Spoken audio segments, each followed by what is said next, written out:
Қайырлы күн достар. Мен айтайын дегенім бір студент кезімде болған бір оқиғаны айтып берейін. Осы оқиғадан кейін әркім өзінше бір ой, түйіндер өзі үшін деген ойдамын. Мен 2001 жылы Қарағандыда гуманитарлы педагогикалық колледжге түскен кезде екі группа болды музыка бөлімінде. Орыс және қазақ. Біз әрине қазақ группасына бердік. Бірақ қазақ деген аты болғанмен заты жоқ. 90% сабақтың бәрі орыс тілінде болды. Бір жылда үндемей жүрдік, ауылдан келдік, неше жыл, 70 жыл бойы жаңағы Ресейдің қол астында болдық. Қазақтар білесіз, бірақ басылып қалған, үндемей сөйлемейді дегенде.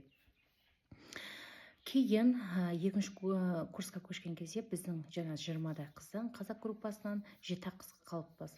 Сондықтан мен ұсыныс жасадым. Жетер. Енді барлық сабақты біз қазақ тілінде айтатын боламыз. Түсіне ме, жоқ па? Енді олардың мәселесі. Не үшін біз мына жерде қиналуымыз керекпіз? Не үшін орыс группасы ойнап күліп бес алады? Біз орысша конспекттің күні-түні жаттаймыз, ойымызды жеттік айта алмаймыз, бесті көре алмаймыз, 3 пен 4-дің ортасында жүреміз. Бұл әділеттікке жатпайды. Біз үйтіп алдамасын деп.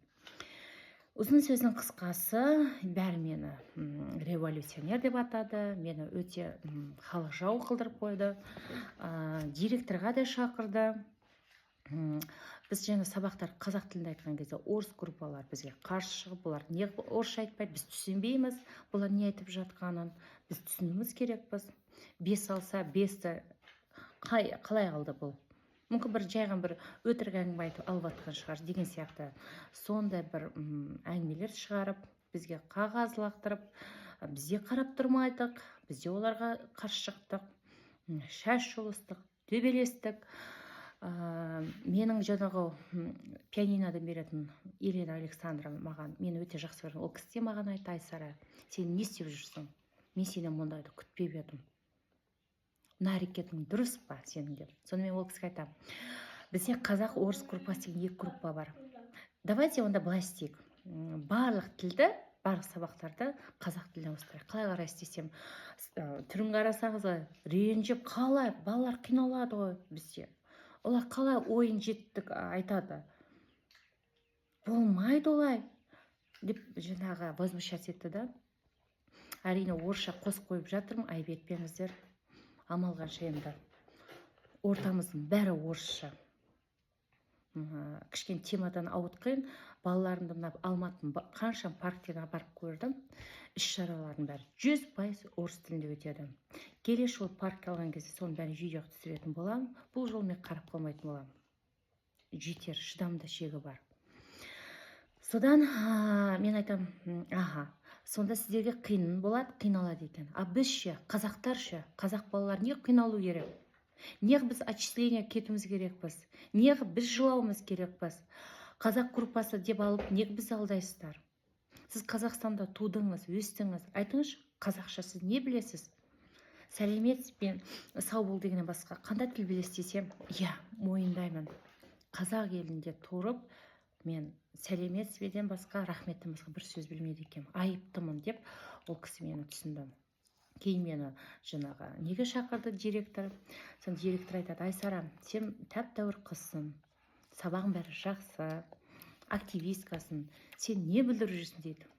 Оказывается, мен бірден бүлдіріп жүр екенмін. Сонда мен ол кісіге айтамын, жаңағы бәрін айтамын да, осылай да осылай деген сияқты. Сонда ол кісі айтады: Айсара, бұл система өзгермейді. Неше жыл бойы біз осы система жұмыс істеп келе жатырмыз. Бірақ күнде ол өзгеру мүмкін емес дейді да. Сосын мен айтамын, неге өзгермейді деймін. Өйткені бұрын сонда бізде мынандай тема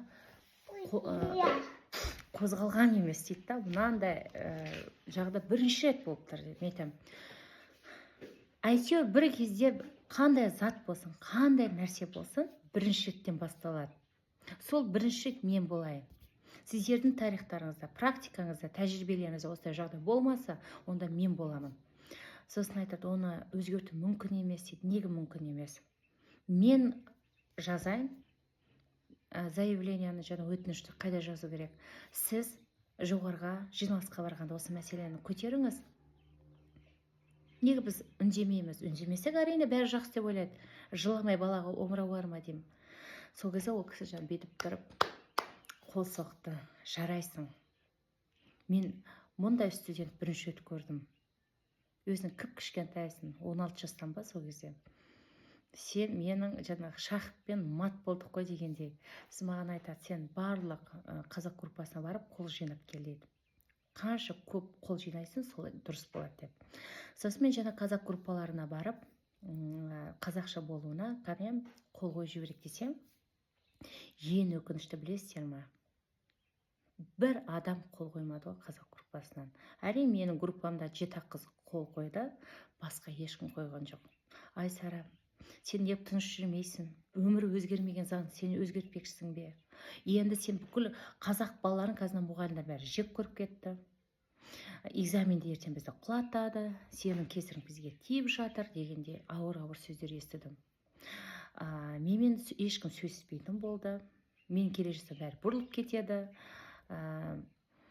Орыстардың өзі революционер дейтін болды.